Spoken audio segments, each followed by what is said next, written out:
Are you ready for the public comment? Yes, we are. Okay. Larry Berry. Not in the audience. There's a person named Larry, but with no last name. Then I promoted him to panelist. If this is Mr. Berry, you can go ahead. All right, somehow I got muted.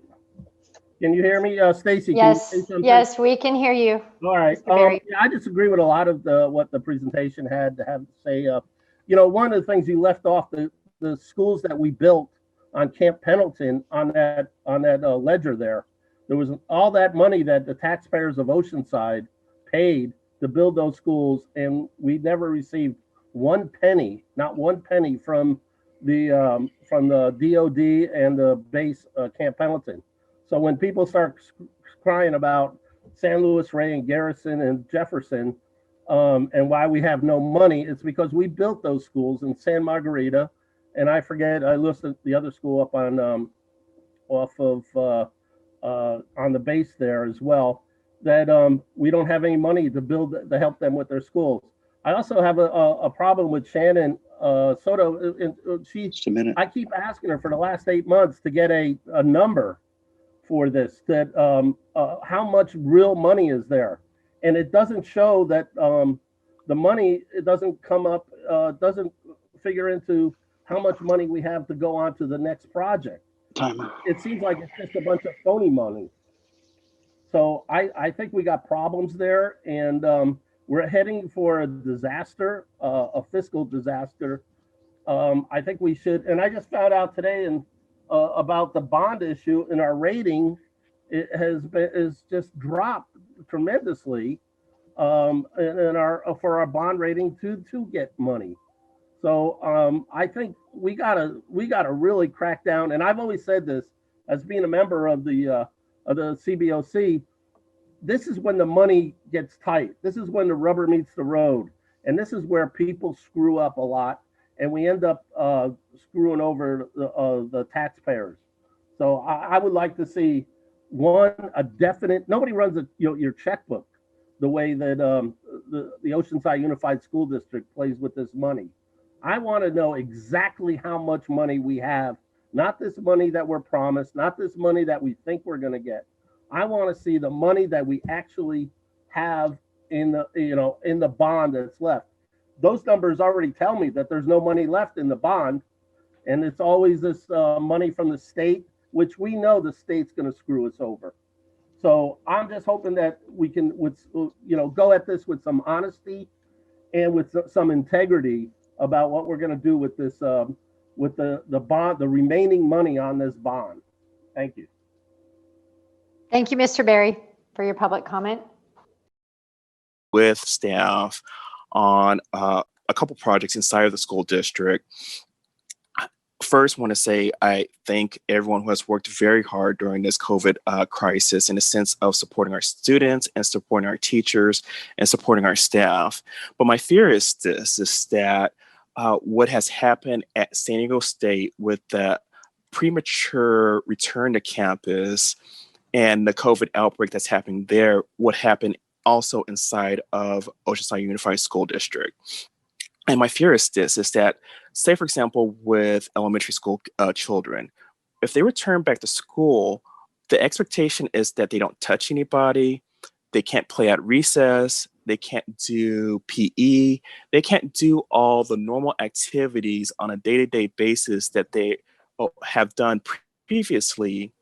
And they're just supposed to sit there, not touch anything, keep them to themselves, wear a mask.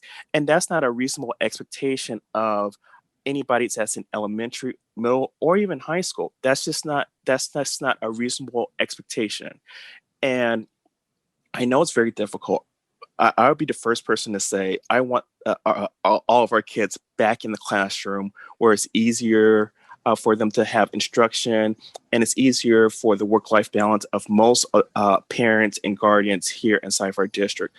But on the same respect, on the inverse, we have to protect our kids. We have to be risk adverse in the sense of protecting them from this virus, because at the end of the day, we do not want an outbreak where it's transmitted to our kids, to our teachers, to the staff, and we have a whole another mess on our hand that we cannot mitigate, and it becomes a lot bigger than what we're trying to do right now. So I'm in full support of staff. I'm in full support of the administration, of Dr. Vitale, Dr. Lovey, and of the board of keeping the schools closed, doing the virtual learning until it's to a point where we know it's going to be safe and it's not going to be harmful for our students and our scholars to return back to our school campuses. And that's the end of my comments. Thank you, everyone, for letting me speak. Thank you, Michael. Next speaker, Kevin McCarthy.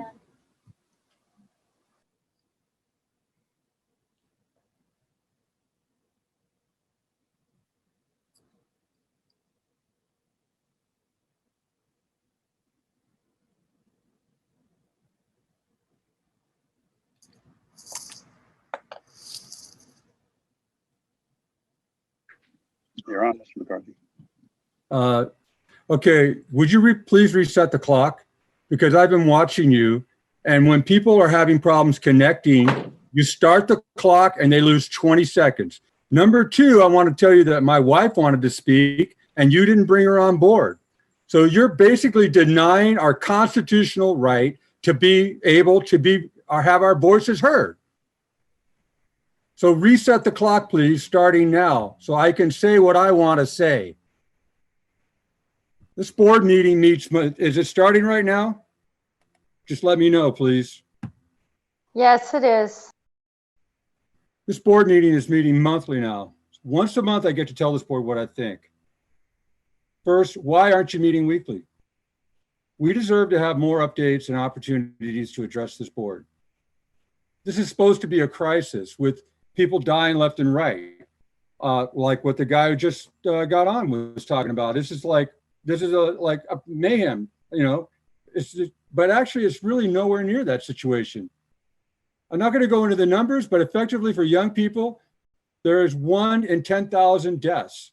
That's 1 in 10,000. That's like that's lower than the flu ever was. And in San Diego, over the past 6 months, 0 children under the age have died. That sounds like a lot, but if you go back to 2018, there were 6,500 people who died of the flu.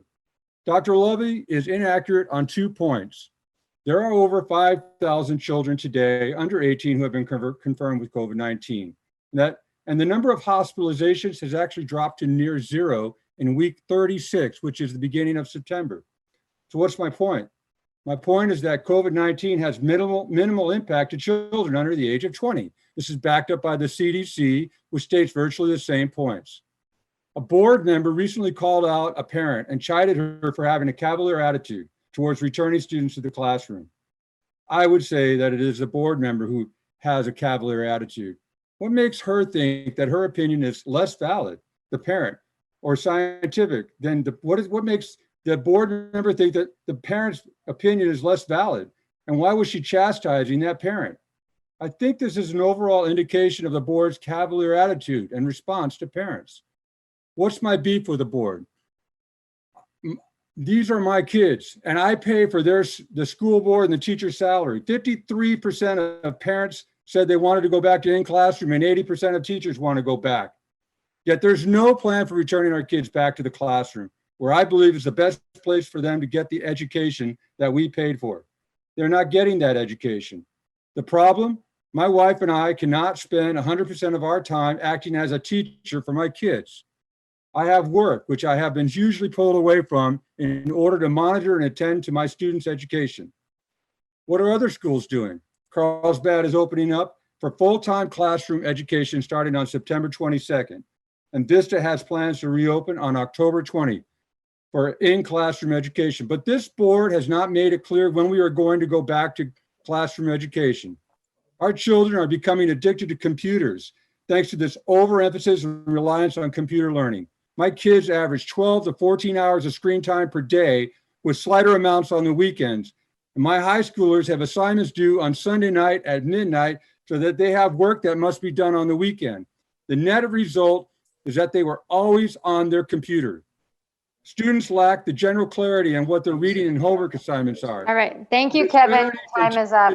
With the handling of assignments and grading as opposed to in-classroom learning is unmanageable. Many teachers do not put aside. Sorry. Thank you, Next. Kevin, for sharing. Next. Next speaker, Tiffany Ketchum.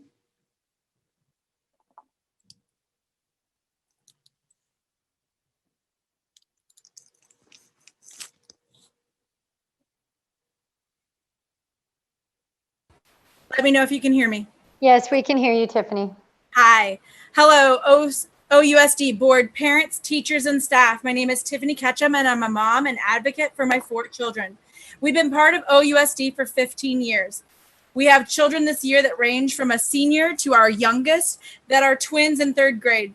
So we have 10 school years ahead of us still. We have children with special needs, including immune compromise, and although we really want them to be able to return to school because that's what's best for their growth, we only want to see OUSD start to slowly phase back in when it can be done so with the ability to keep everyone safe. I'm not sure exactly how this can be properly done without the proper financial supports to do so and everyone on a board to mitigate the spread. What is concerning to me is things like SDSU's total number of cases as of Sunday was 286 since the start of the semester. That is a huge number to have within a short period of time and contains many individual clusters. What factors into that is that you do not have the ability to control what individual families, staff, and students are doing in their personal lives outside of school. So until the cases in our county are in control so that families and staff all feel safe to return, especially our vulnerable populations, I don't think it's feasible for OUSD to return to in-person learning at this time, even though I want my children in school. I also have to be realistic and accept the changes among us to get through this together. Our family has lost 2 family members to confirmed COVID, whom were healthy and vibrant members of society before, and I know the ravages of this disease can have. And still, new things are being discovered about children with COVID that can lead to possible permanent damage to their systems. We do not have the real knowledge we need to make proper decisions at this time. So I'd like to implore the board to consider these broader things and to follow all CDC and CDE guidelines before considering any changes to our current system, except for meeting the unmet needs of our most vulnerable youth, including those with special needs, that OUSD is currently out of compliance with, and getting our current system functioning better for online learning to occur now in the meantime. I believe that a delayed, slow, and phased-in approach is best for all, and that our vulnerable populations and our school staff must be considered as well as the students that need to return sooner to meet their unique needs, whom are being the most negatively affected by the absence of traditional in-person schooling and supports. I'd like to encourage parents to make your needs and questions known, to seek answers from our school administrators and our board. Stay safe and get involved, but try to keep it positive. We're all in this together, and all voices need to be heard, especially parents and teachers who truly know how classrooms run. I would like to privately pull the attentions board to unresolved issues that our family is having and request your assistance to get to the bottom of it. Thank you for your time and consideration. I strongly support Mike Blessing for District 5. Todd Madison would be a huge mistake for our district. Thank you very much. Thank you, Tiffany. Next speaker, Monique Combs.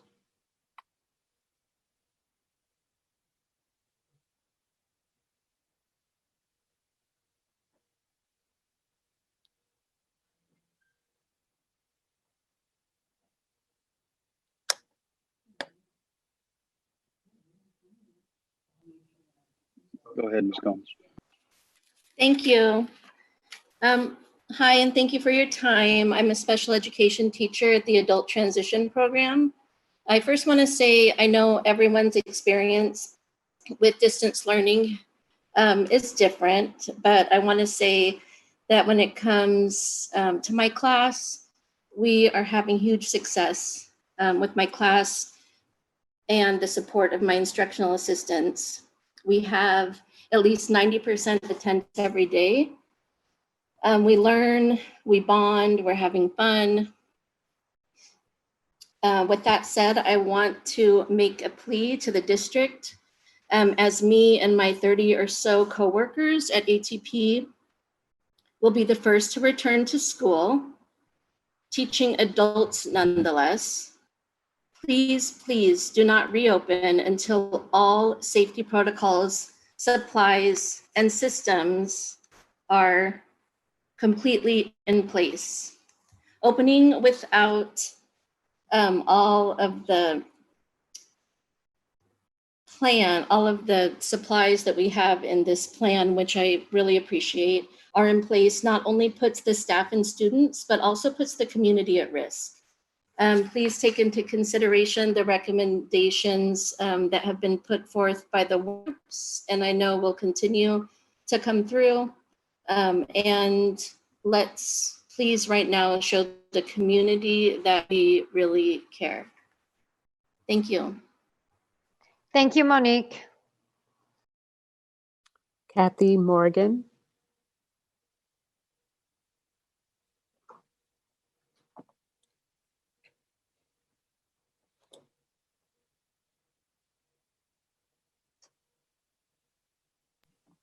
Go ahead, Ms. Morgan. All right. Good evening. Can you hear me? Yes, we can.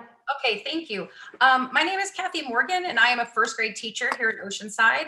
This is my 21st year teaching, and boy, do I miss seeing my kids' faces walk through my door every morning. I never thought I would long for the noise of 6-year-olds, and a truly quiet classroom would be so hard to come to every morning. However, it is where I am every day doing my very best to teach 22 first graders through distance learning. To say it has been challenging would be an understatement. I also know how incredibly difficult this is for my students and their families. I want nothing more than to see each and every one of my students in my classroom, but we are not quite ready. I have been on multiple reopening committees discussing how and when we can safely return to in-person learning. This process needs to be thoughtful, gradual, and done with the safety of students and staff being the #1 priority. Every OUSD campus needs to be safe for all students and teachers before we return.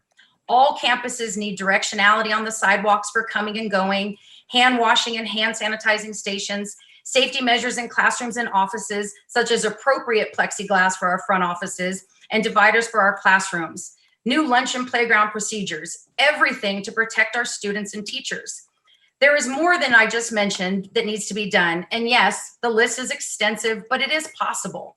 Once these measures are in place, we will be able to begin a gradual shift from vigorous distance learning to the greatly missed in-person teaching. In addition to over 2 decades of teaching experience, I am also a mother. It pains me to see my boys missing out on their first days of middle and high school, but I know that their schools are not ready. They will have their first day of 6th and 9th grade when it is safe to return. I am very excited and hopeful about what Dr. Soto shared about equipment and modifications that are inbound to our school sites, and even more excited about what Dr. Vitale's measured path forward said about all facilities having their safeguards in place before we return. The right thing to do is to take our time to create safer environments for everyone. I know that waiting is hard. Patience is certainly not my best quality, but it would be a shame to recklessly rush into a reopening of schools without the proper equipment and procedures in place. Thank you for your time. Thank you, Kathy. Rhonda Oliver. Oh my God.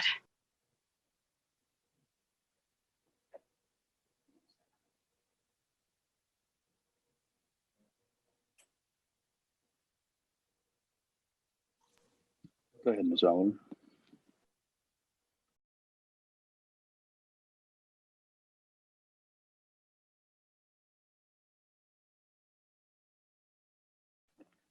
Ms. Oliver, if you unmute, you're on to speak.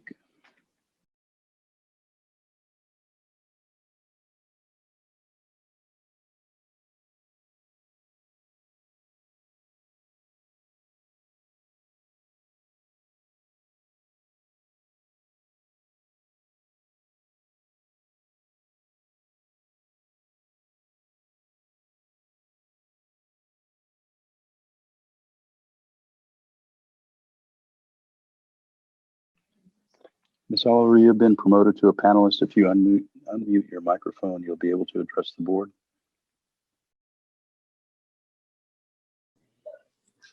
Are you able to hear me? Yes, we're able to hear you. Okay, thank you. Thank you for this opportunity to address the board, staff, parents. I want to just say that I'm very disappointed that there is not, again, a plan to reopen to in-person learning for our students. I have been patient. I want to applaud the teachers and administrators that I've been working with over the last 3 weeks and even prior to that to make this as successful as it can be for my 5 children, but it's not enough. We need to get back in school. Again, I'm very, very disappointed that there's not more of a plan in place for these children to return to school. Thank you. Thank you. Is that our last, or do we have one more? No, that is our last, unless Vanessa McCarthy has entered the room. There's nobody in the room with the name Vanessa, the last name of McCarthy, except for Mr. McCarthy who already spoke. The combination of those two names and our phone number that was listed.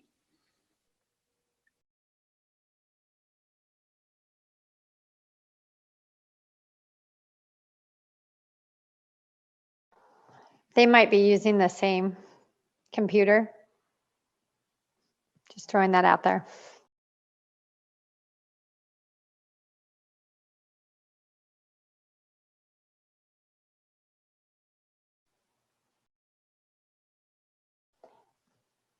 All right, do you see anybody on there, or can we continue? I think we're going to try to bring Mr. McCarthy back in. Okay, well, wait a second.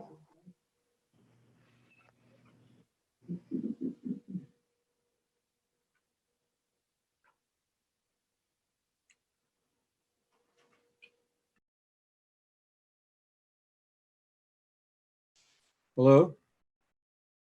Yes, we can hear you. Okay, so if my wife, Vanessa, come here. You want to speak? Go. Hello? You want to speak? Go. Yes. You know, this is ridiculous.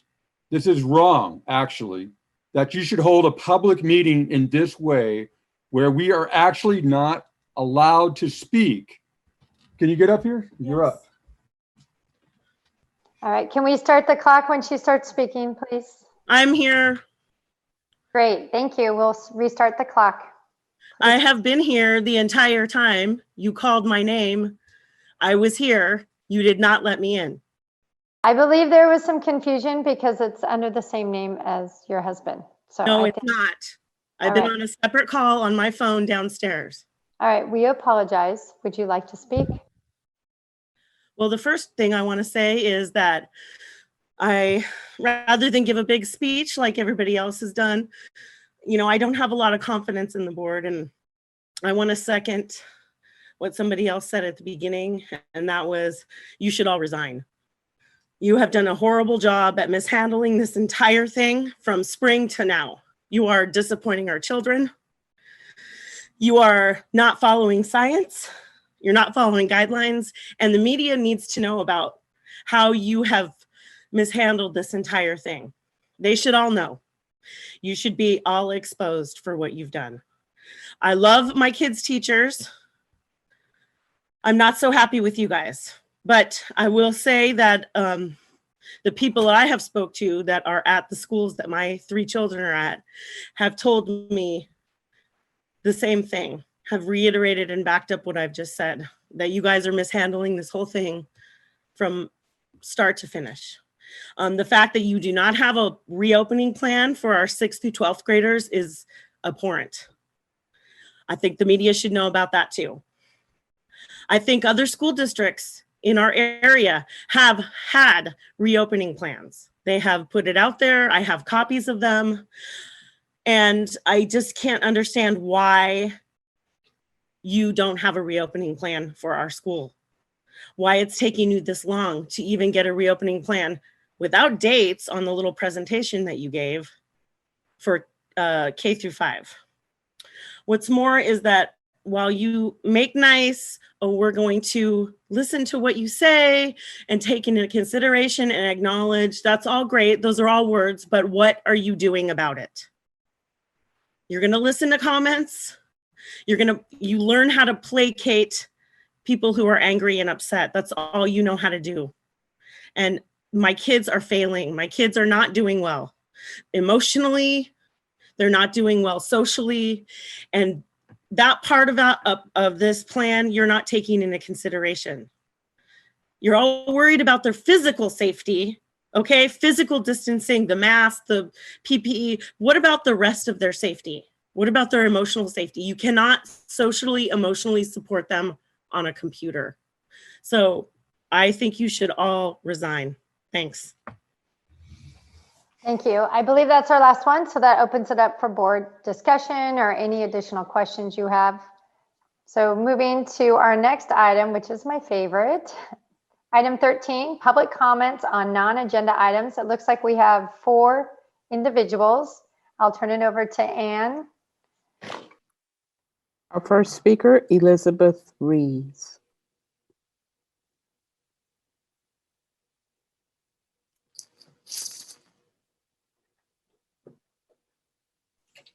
Ms. Reeves, you're available to speak now.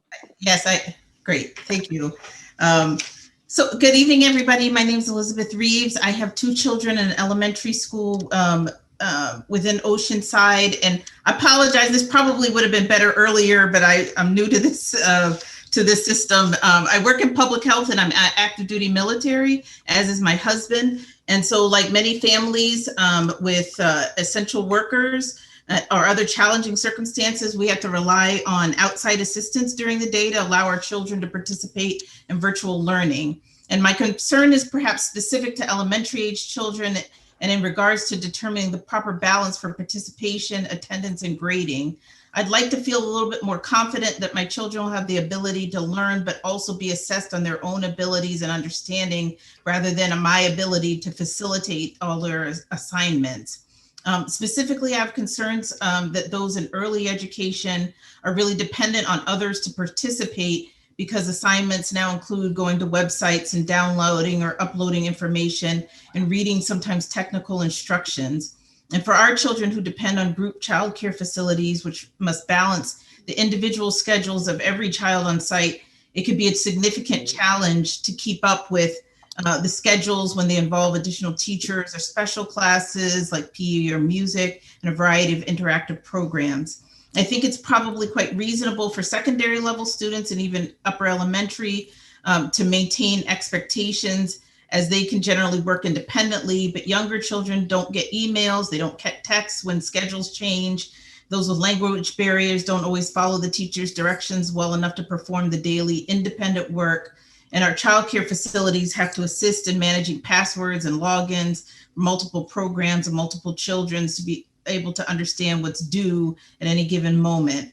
So I thank the school system staff for working really diligently to ensure access to a wide variety of curriculum items for the school year, which I trust works well for many students and families, but I would recommend some additional options for our youngest learners.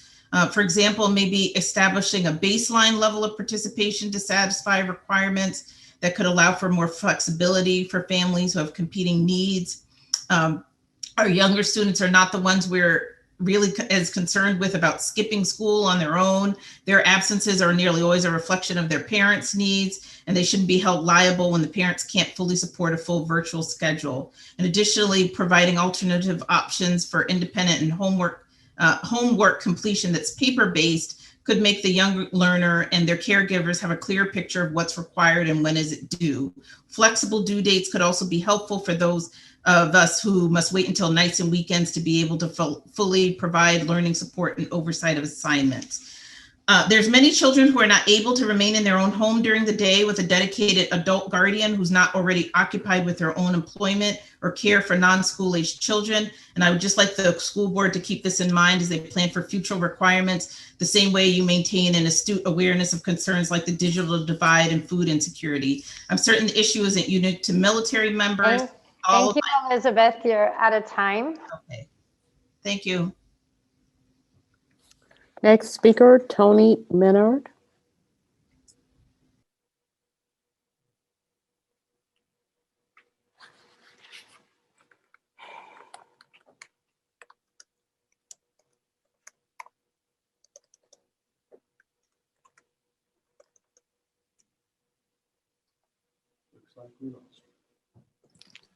There's nobody in the room named Tony Menard.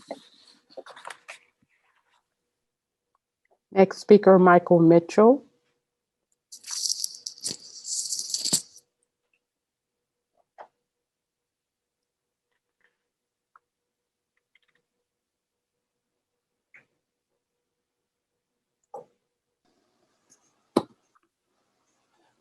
Stacy, can you hear me?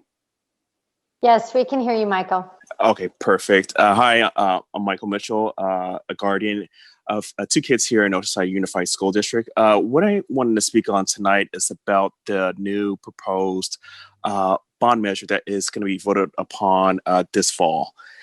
And my viewpoint right now, I'm neutral to voting no for this new bond measure. And my reasoning for it is this, is that for the first 2 bonds, I voted yes. And particularly back in 2000, when the first one was advertised to the residents of Oceanside, it was advertised as, this is going to be, good for the students and for the scholars, and it's going to help modernize most of all the campuses here in Oceanside. Then another administration came to us and said, hey, we didn't have enough funding for the first one, and we need a second bond to help complete the projects that weren't completed with the first bond. And I voted very happily yes for both bonds. And now my fear is this, is that we have a third bond that you're asking myself and the citizens of Oceanside that's inside of the boundary of the Oceanside Unified School District, and you're asking us to vote for a third bond. And my fear is that it's not going to cover all the projects that is needed. So we're close now to $400 million. That's almost $500 million. And there's no guarantee now that all the projects and all the school sites will be covered. And on top of all that, with a lot of the existing architecture, I've poured over and I've looked over all the architectural plans and the designs. A lot of the designs are back from 2008, 2009. And I'm not very confident that a lot of the designs and all the architecture plans are current or relevant for 2020. And so with these concerns right now, my position is I'm voting no for this new bond, and I'm not on board right now for this new bond measure for those reasons. And I thank you for letting me speak this evening and respectfully disagreeing for this bond measure. Thank you, Michael. Next speaker, Todd Madison.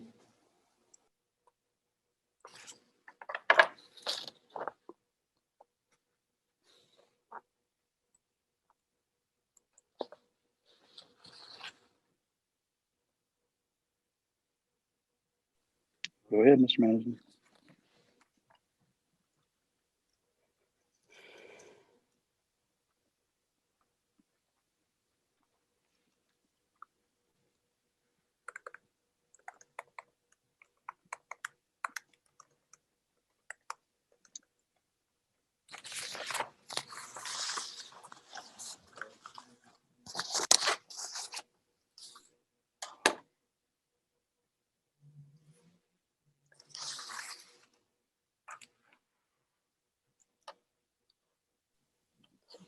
Ms. Madison, you've been promoted to panelist. You've been able to speak for about 45 seconds now.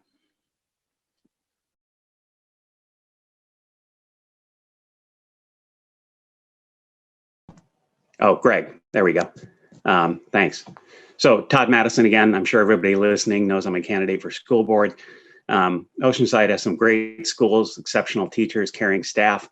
Unfortunately, over the years, we've seen the district consistently ignore the clearly expressed wishes of both parents and teachers on some very big issues. Our teachers have been doing their best at distance learning. There's no question it's a Herculean effort, but it just doesn't work for all situations and all kids. Last week, I walked through a neighborhood just across from Lowe's. It's a neighborhood of hardworking people. I'm guessing a lot of people there need to have 2 earners at work and rarely have the luxury of a stay-at-home spouse or a job that allows them to work from home. I asked one woman there, how is distance learning working for your kids? Her answer was, how the heck am I supposed to know? I just got home from work. My kids have been home all day studying. She used air quotes, and I have no idea what they're doing. The difficulties that families like that are going through is something I find distressing. There's nothing even the best teacher in the world can do to change that. I've now stood in front of the board at least 38 times in the last 5 years, and in those appearances, I've repeated over and over again advocacy for the priorities that parents and teachers have said are important to them. Parents and teachers want smaller class sizes, enrichment classes for disadvantaged and advanced kids, better technology and instructional materials, more facility maintenance, and a bunch of other things. But why don't we see any of that being done? Since 2012, funding has gone up over $5,000 a student at a rate over 3 times faster than inflation. The district has repeatedly chosen to ignore the priorities of parents and teachers in favor of using the money for its own priorities, usually higher pay and benefits.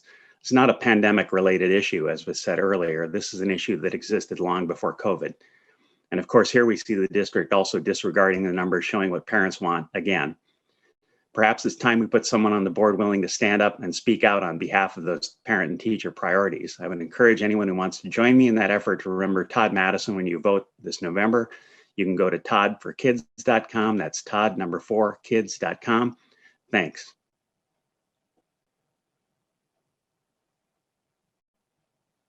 All right. Do we have any more speakers, or does that conclude? That's it, Stacy. All right, thank you. So on item 14, any board or staff discussion as we finish up the night tonight?